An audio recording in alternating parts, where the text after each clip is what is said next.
Businesses strive to ensure that they have the right levels of inventory to meet customer demand, but not too much inventory that costs the business money. To make the strategic plans of the organization work, management will make use of a set of tactical plans. During these tactical plans, checks and balances of the production plan are followed through on the materials requirements plan and production activity and control planning levels. The bill of material is then used to provide an essential link and input to the next lower planning level.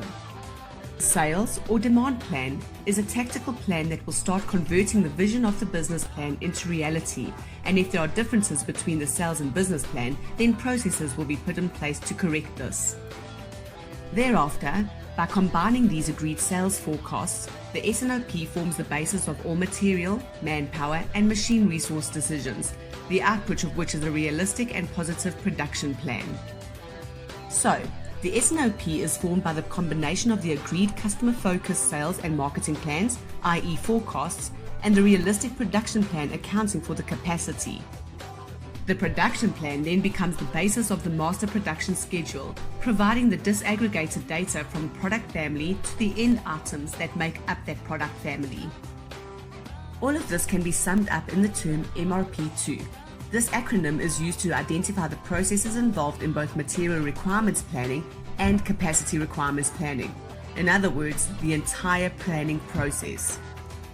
So let's look at the S&OP, which is an executive decision-making process that balances demand and supply over the medium to long term, 2 months to 36 months. The sales and operations planning can then be defined as a business process which tries to ensure that the demand plans, based on the sales forecast and/or current and future customer orders, are synchronized with its supply plans, meaning production and procurement plans, are based on established management policies, and can achieve the company's business objectives, which is really not an easy task. Most companies plan to grow, so let's imagine a company wants to increase their production of a product by 10% and want to also introduce 5 new products over the next 5 years. This is where the sales and operation plan comes in. S&OP is an alignment process that gets all the different functions of an organization to pull in the same direction. And there are 2 vital inputs to the S&OP process, namely demand plans, sales plans, and capacity plans, which are resource plans. And your outputs will be the production plan, which will provide a plan expressed at aggregate or product family level of what volume needs to be produced. So then, what are these product families or groups? These are products that are grouped by similarity of manufacturing process. Say a company sells leather items, they would then group all handbags together, all shoes together, and so forth. Before examining the S&OP planning process, it is important to understand the role of time fences in the master production planning schedule.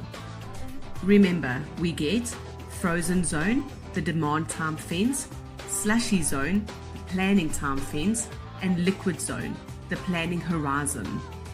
And we take into account the cumulative lead time, which compromises of purchasing lead time and manufacturing lead time, and all the processes within those areas. There are essentially 5 core steps to the S&OP process, which you can see in detail in your practitioner's guide. Simply put, it is Step 1, review product. Step 2, review the demand of the product. Step 3, review the supply. Step 4, create the pre-S&OP. And lastly, Step 5, sign off the executive S&OP. And it is important to have regular S&OP meetings with specific agendas and outcomes. The outcome of the S&OP planning process sets the high-level plan for effectively using the company's resources, but does not actually schedule production. It is thus an excellent tool for businesses which helps identify problems before they happen and ensures the company looks into the future while testing the plans against the capacity.